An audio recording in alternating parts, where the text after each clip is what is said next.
코로나가 아무리 기승을 부려도 사랑은 계속 할 수 있는 것 같고요.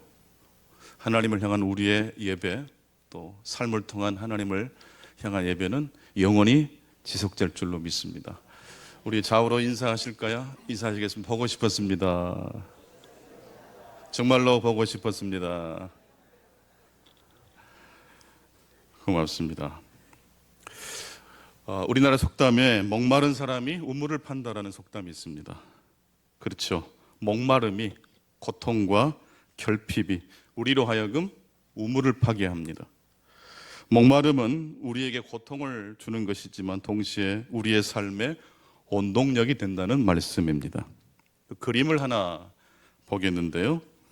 뭉크라는 화가가 그린 그림입니다. 아주 유명한 그림이기도 합니다. 한 번쯤 보셨을 줄 압니다.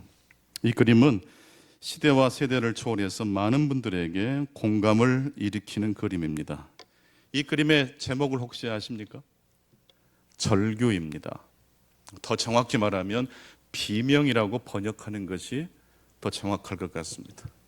이 그림의 한 중앙에 한 남자가 머리카락도 없고 눈썹도 거의 없고 또 눈도 약간 이상하고 근데 막 소리를 질러요.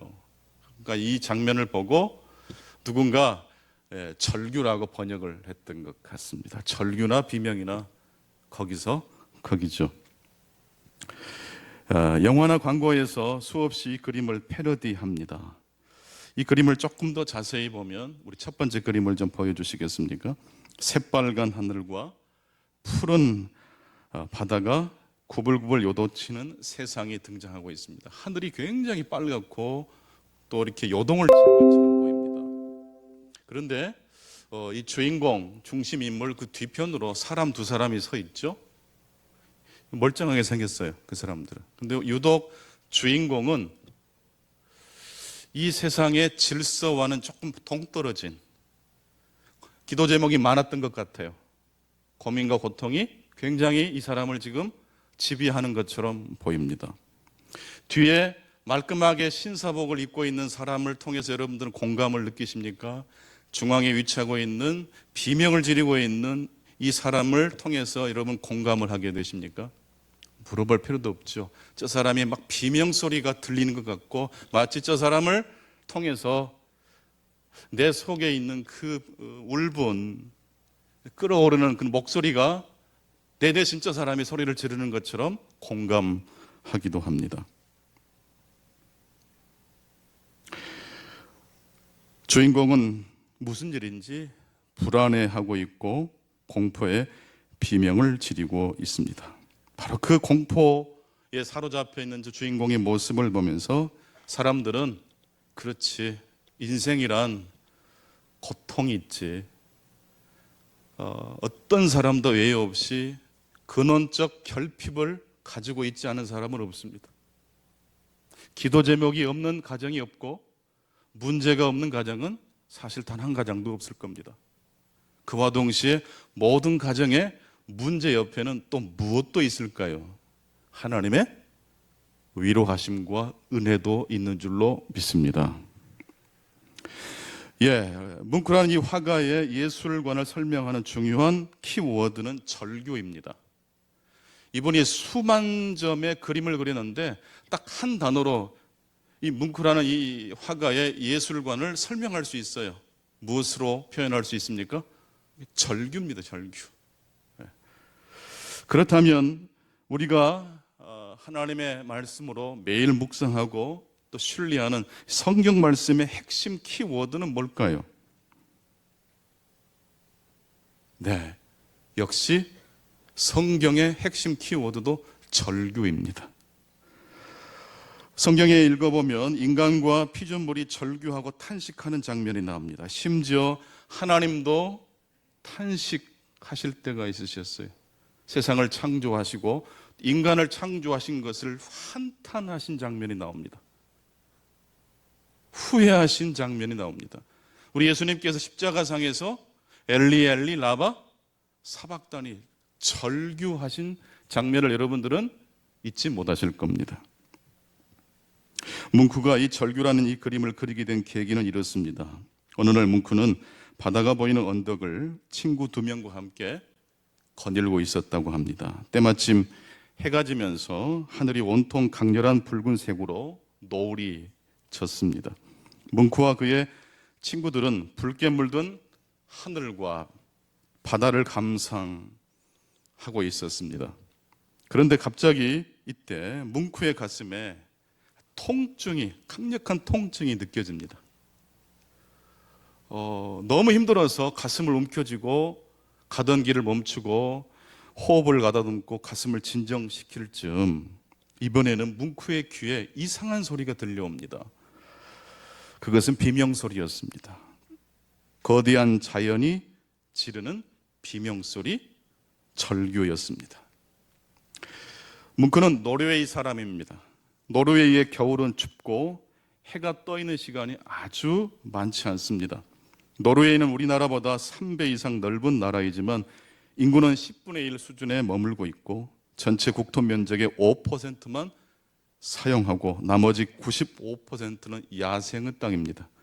그 95% 중 3분의 1 이상은 아무것도 할 수 없는 척박한 땅이라고도 합니다. 거친 자연 속에서 추운 겨울과 어둠을 견뎌야 하는 노르웨이인들. 겨울 같은 시즌에는요, 해도 늦게 뜨고 해도 빨리 져요. 그러니까 캄캄해요.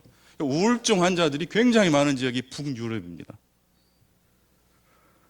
거친 자연 속에서 겨울의 추위와 어둠을 견뎌내야 하는 노르웨이인들은 척박하고 고독한 삶에 매우 익숙합니다.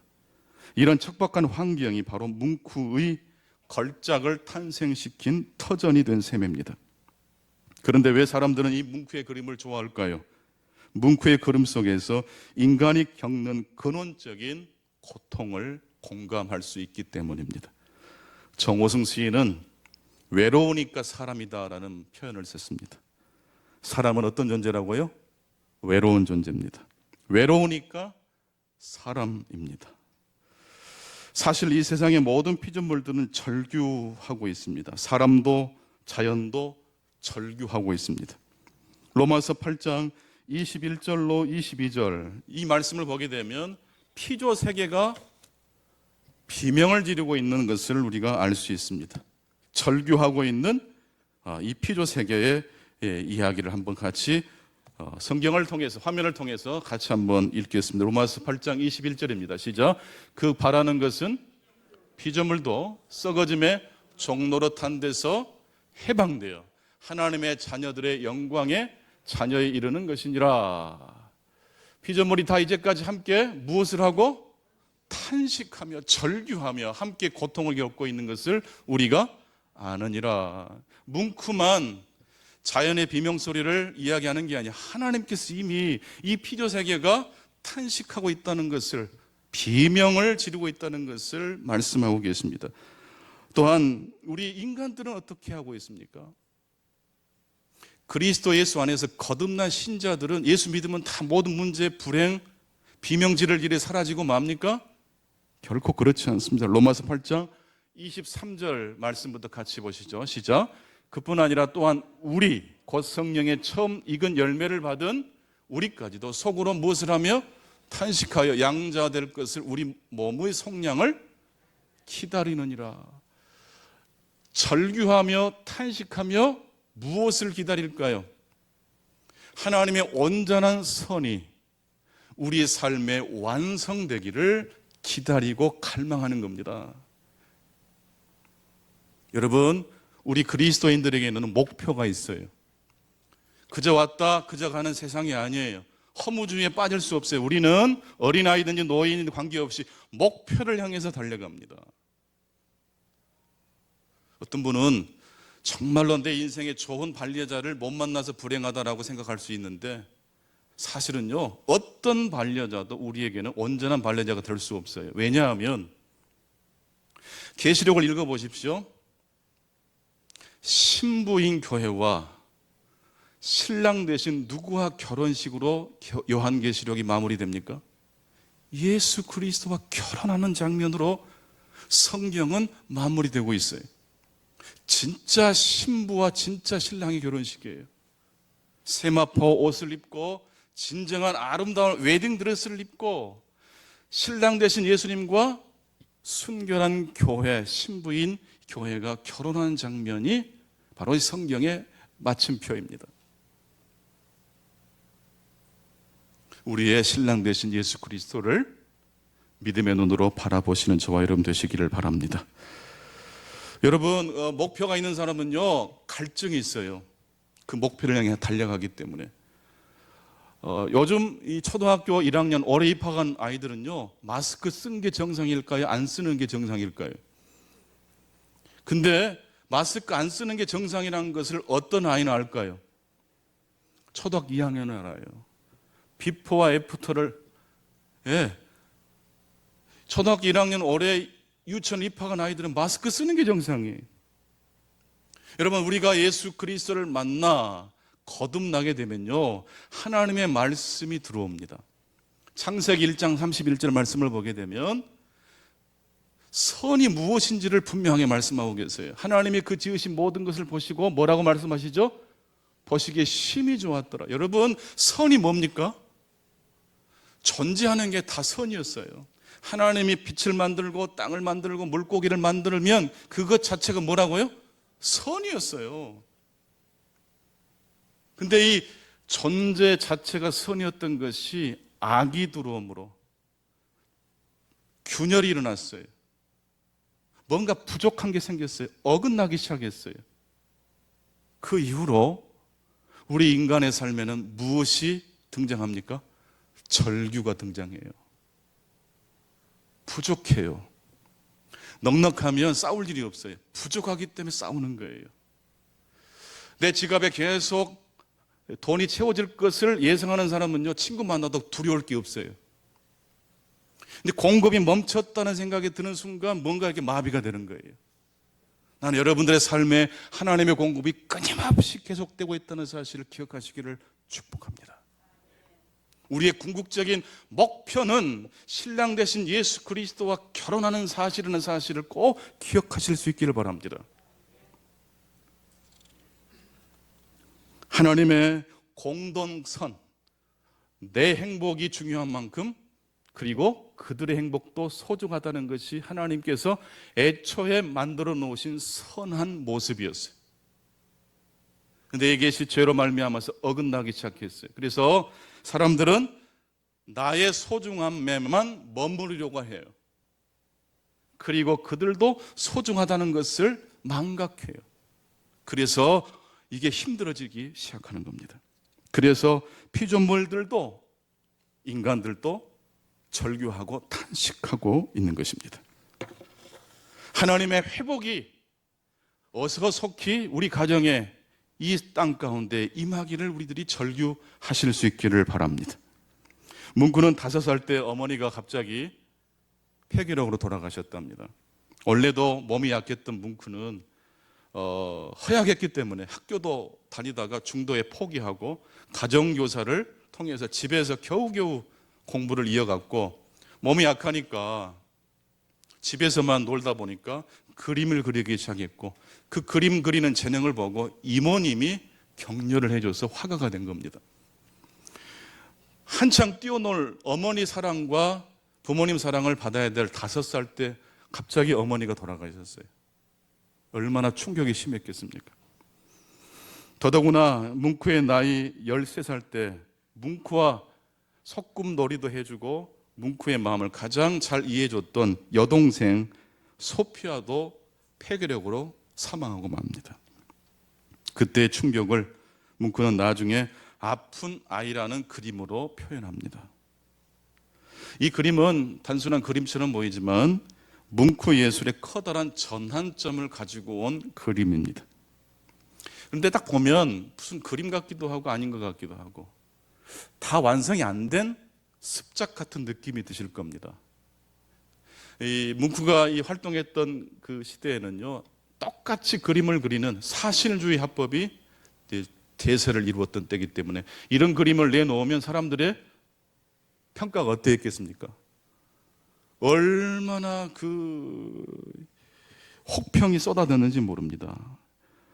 윤곽도 또렷하지 않고 균질하지 않은 붓질, 완성되지 않은 그림을 출품했다고 사람들이 혹평을 했습니다. 그런데 뭉크는 이 아픈 아이라는 이 그림을 그릴 때 이런 식으로 그렸다고 합니다. 보이는 대로 그린 것이 아니라 내가 본 것을 그린 것이다. 여동생이 지금 폐결핵으로 내일 어느 때라도 죽을 수 있는 그런 사경을 헤매고 있는데 정확하게 사실적으로 묘사하는 것이 더 좋을까요?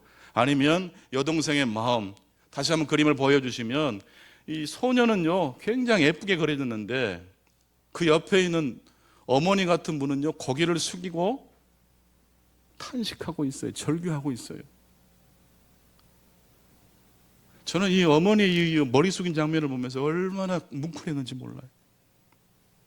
정확하게 묘사하는 것, 똑같이 그리는 그림이 그릴 수 없는 지점을 뭉크는 그려낸 겁니다.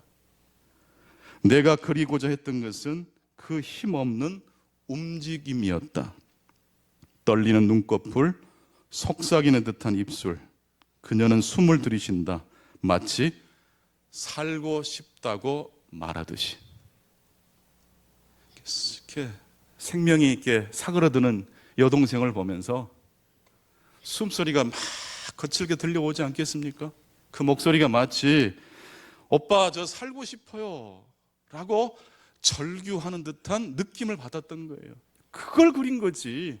똑같이 이 사람을 사진을 찍듯이 옮겨놓는 그런 의미는 뭉크에게 더 이상 큰 의미가 없었던 것입니다. 뭉크의 삶은 한마디로 절규였습니다. 척박한 자연 환경이 그를 힘들게 했을 뿐만 아니라 그의 슬픈 가정사가 그를 절규하게 만들었습니다. 그래서 그의 그림은 다 비명소리가 깃들어져 있어요. 오늘날 우리들에게 닥쳐온 이 코로나19는 자연이 소리 지르는 절규라고 말씀드릴 수 있습니다. 인간이 건드려서는 안 되는 자연의 영역을 침범하니까 자연이 막 소리를 질러요. 비명소리를 질러요.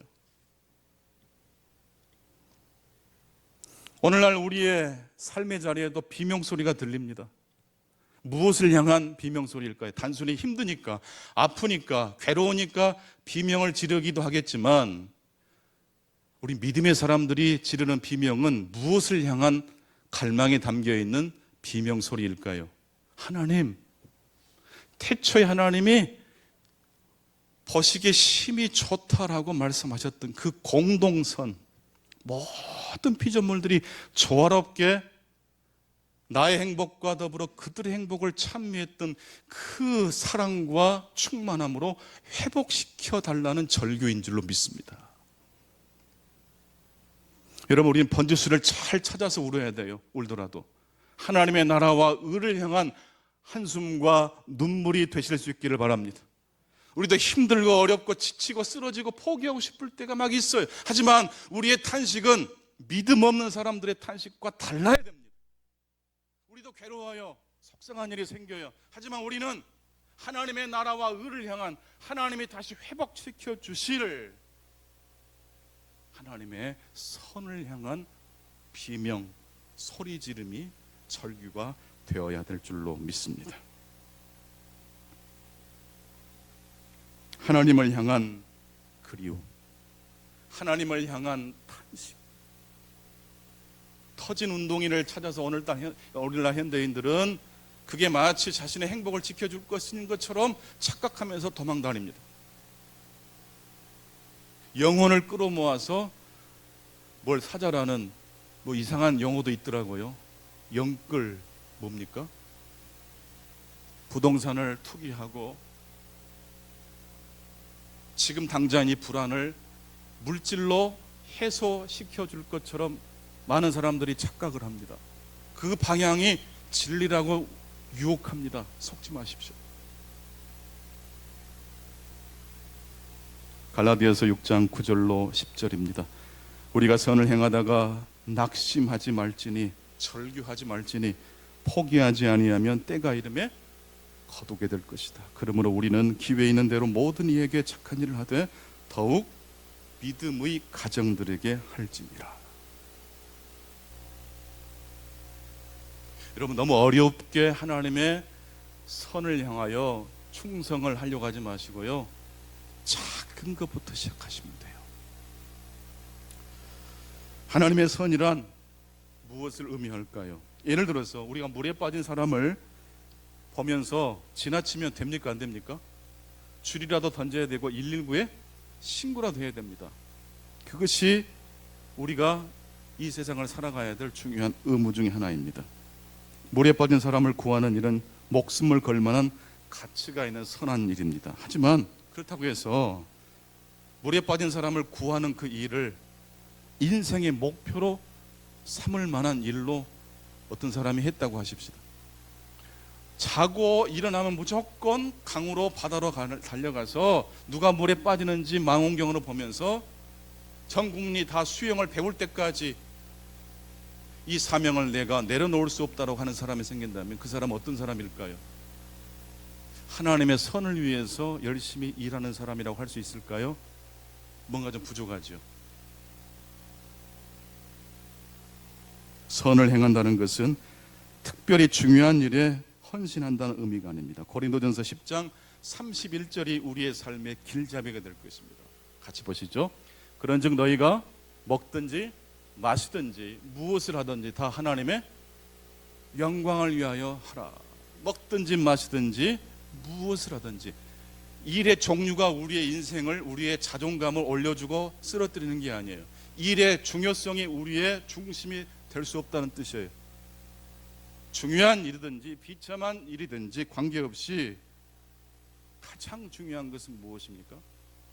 무엇을 하든지 무엇을 해야 한다는 것입니까? 하나님의 영광을 위해서 하실 수 있기를 바랍니다. 하나님은 성과 속을 구분하지 않습니다. 선한 일이란 교회 봉사만을, 우리가 특별히 물에 빠진 사람을 구조해내는 특별히 중요하다고 생각하는 일만 중요한 일이 아닙니다. 예수님은 결혼식에도 참석하셨던가요? 결혼식 참석하는 것이 특별한 일입니까? 일상의 일이잖아요. 여러분, 하나님을 영화롭게 한다는 것은요, 특별히 중요한 일에 집중한다는 뜻이 아니고 모든 일을 하되 그 일을 할 때마다 그 중심이 누구를 두어야 된다는 뜻일까요? 하나님을 중심으로 둔다는 뜻입니다. C.S. 루이스는 그래서 이렇게 말을 합니다. 우리의 모든 자연적인 활동들, 심지어 가장 비천한 활동들이라도 하나님께 바치면 하나님께서 받아주신다. 하지만 제 아무리 고상해 보이는 일일지라도 하나님께 뭐하지 않으면, 드리지 않으면 무엇이 되고 만다? 악한 것이 되고 만다. 여러분, 무엇이 선이고 무엇이 악인지 이제 아셨습니까? 중요한 일을 했기 때문에 선한 일이 아니에요. 비천한 일을 했기 때문에 자존감이 무너지는 게 아니에요. 무슨 일을 하든지 먼저 누구에게 바쳐야 됩니까? 하나님께 바치는 거예요. 그래서 일을 할 때, 운동을 할 때, 무엇을 할 때 호흡하는 게 참 중요한 것 같아요. 호흡에 가빠지면요 실수해요. 자동차를 운전하실 때 화가 나는 상황이 벌어질 때 하나, 둘, 셋을 먼저 속으로 되뇌이시고 그 다음에 상황을 한번 정리해 보는 거죠. 호흡이 가빠지면요 실수해요. 머뭇거려야 됩니다. 잠시 하나님께 우리가 물어보는 거예요. 하나님, 제가 이 시간 제가 주인이 아니고 하나님이 주인이신데 여쭤보랍니다. 저런 사람도 그냥 지나가야 되겠습니까? 그래 아마 급한 일이 있어서 그럴 거야. 존 뉴턴, 나 같은 죄인 살리신 어메이징 그레이스라는 그 노래의 작사가 노예 상인을 하다가 회심하여 목사가 된 그 존 뉴턴 목사님이 행복한 결혼 생활을 시작한 한 신혼 부부에게 이렇게 편지를 보냈다고 합니다. 그 내용은 이렇습니다. 이렇게 사랑스러운 짝을 만났으니 이제 그대들의 가장 큰 위험은 너무 행복해지는 데 있습니다. 우리의 거짓된 마음은 형통한 시절에 우리를 가장 무엇으로? 중대한 악으로 유혹합니다. 바로 생수의 근원을 떠나서 터진 웅덩이 옆에 앉는 것이죠. 그래서 두 사람에게, 신랑 신부 두 사람에게 당부합니다. 우상 숭배를 조심하십시오. 나도 이 문제로 고생을 한 사람입니다. 여러분, 행복한 결혼이 불행한 결혼 생활보다 훨씬 좋은 것처럼 보이지만 여러분, 이 땅에 존재하는 모든 것들은요, 완전합니까? 불완전합니까? 불완전해요. 어떤 것은 연약하기 때문에 불완전하지만 어떤 것은요, 행복하기 때문에 위험해요. 왜 위험할까요? 그 행복이 하나님보다 더 중심이 될 수 있기 때문에 그래요. 행복한 결혼이 우리의 마음을 자칫하면 하나님으로부터 배우자에게로 돌려놓을 수 있습니다. 하나님이 아닌 배우자에게 사랑과 안전과 기쁨을 찾는 것, 이것이 바로 우상숭배입니다. 하나님만이 주실 수 있는 것들을 아내에게 바라고 남편에게 바라고, 배우자가 주는 사랑과 존경과 인정에서 자신의 존재감을 얻으려 하는 것, 사람을 구원자로 삼는 모습입니다. 아무리 훌륭한 남편이고 아내일지라도요, 늘 아내를 사랑할 수 있을까요? 늘 좋은 기분 좋은 말로 덕담해 줄 수 있을까요? 늘 칭찬과 격려를 아끼지 않는 일을 한다고 하십시다. 그게 가능하다면, 그렇게 한 30년 하다 보면 그 남편과 아내는 어떻게 될 가능성이 높을까요? 심령 터져 죽을 거예요. 중압감에 못 이겨서. 여러분, 사람이 사람에게 줄 수 있는 만족은요, 하나님이 주실 수 있는 만족의 100만 분의 1도 안 되는 줄로 믿습니다. 그래서 예수 그리스도를 꼭 붙드는 가정은요, 힘들어도 견뎌낼 수 있습니다. 행복한 삶에 도취되지 않고 하나님을 영원롭게 할 수 있는 줄로 믿습니다. 행복한 결혼 생활의 비밀은 결혼이 중심이 되어서는 안 된다는 것입니다. 여러분, 행복한 신앙생활 하시기를 축원합니다. 행복한 삶을 살아가시기를 축원합니다. 방법은 딱 한 가지예요. 누구를 중심에 두셔야 됩니까? 하나님을 중심으로 두실 수 있기를 바랍니다. 그렇다면 우리는 어디에서부터 시작해야 될까요? 오늘 말씀의 결론입니다. 어디에서부터 우리의 삶을 하나님이 기뻐하시는 방향으로 다시 재설정할 수 있겠습니까? 문구처럼 우리들도 절규에서부터 시작해야 합니다. 즉, 우리가 선한 존재가 아니라는 것을 인정하는 것이 회복의 시작입니다. 바울 사도는 죄인 중에 괴수라고 자신을 이야기합니다. 다윗은 죄악 중에 자신이 출생했다고 말을 합니다. 그래서 시편 32편에 보게 되면 다윗은 허물의 사함을 받는 자, 그 죄의 가리움을 받는 자가 가장 복되도다고 말하고 있습니다. 어떤 사람이 죄의 가리움을 받습니까? 내가 죄인이라는 사실을 인정하는 사람이 하나님 앞에 용서의 복을 받을 줄로 믿습니다. 우리가 선한 존재가 아니라는 사실을 인정하는 것이 모든 회복의 시작합니다. 그리고 어떤 존재도 이 땅에서는 완벽할 수 있습니까? 없습니까? 없습니다. 지금 여러분의 가정 행복하십니까? 계속 행복하시기를 축복합니다. 그러려면 방향을 바꿔서 주 예수 그리스도를 여러분의 가정의 중심으로 모실 수 있기를 바랍니다. 결핍을 인정하는 것, 우리의 삶에 뭔가 문제가 일어났다는 사실을 인정할 때 우리 눈에 은혜로 우리를 구원해 주시는 예수 그리스도의 복음이 선명하게 들어올 줄로 믿습니다. 우리는 선하지 않습니다. 또한 우리가 선한 사람으로 생각되지 않는다는 것을 우리는 참을성 있게 견뎌내야 됩니다. 그럴 때 결국 우리는 예수 그리스도의 보혈로 우리를 일으켜 주시는, 상한 갈대도 꺾지 아니하시고 꺼져가는 심질불도 끄지 아니하시는 주 예수 그리스도를 만나게 될 줄로 믿습니다. 선을 행하다가 낙심해서는 안 됩니다. 다시 시작하십시다. 다시 복음으로 승리하시는 중요한 모든 성도님들 되시기를 간절히 축원합니다. 기도하겠습니다. 주님, 감사합니다. 이 얼마 만에 또 이렇게 많은 성도들과 함께 예배를 드리게 우리 하나님께서 인도해 주시오니 참으로 감사합니다. 보고 싶었고 또 가고 싶었고 만나고 싶었던 우리 살아가는 귀한 성도님들 한 분 한 분 가운데 성령의 기름을 부어 주시옵소서. 우리의 신랑 되시는 예수 그리스도를 믿음의 눈으로 바라보면서 오늘 우리의 삶의 한계를 잘 견뎌낼 수 있도록 도와주시옵소서. 우리는 어디에서부터 다시 회복의 첫걸음을 내디뎌야 됩니까? 뭉크와 같이 절규하는 것으로부터 시작하기를 원합니다. 위험에 처한 사람만큼 위험한 사람은 어찌 보면 행복에 도취된 사람일 것입니다. 언젠가 우리들이 죽게 될 것이고 우리의 인생이 죽음으로 끝나는 것이 아니라 하나님의 온전하신 부활과 회복으로 우리를 인쳐주실 것을 결코 망각하지 않는 저희들 되게 해 주옵소서. 예수 그리스도 이름으로 기도하옵나이다. 아멘.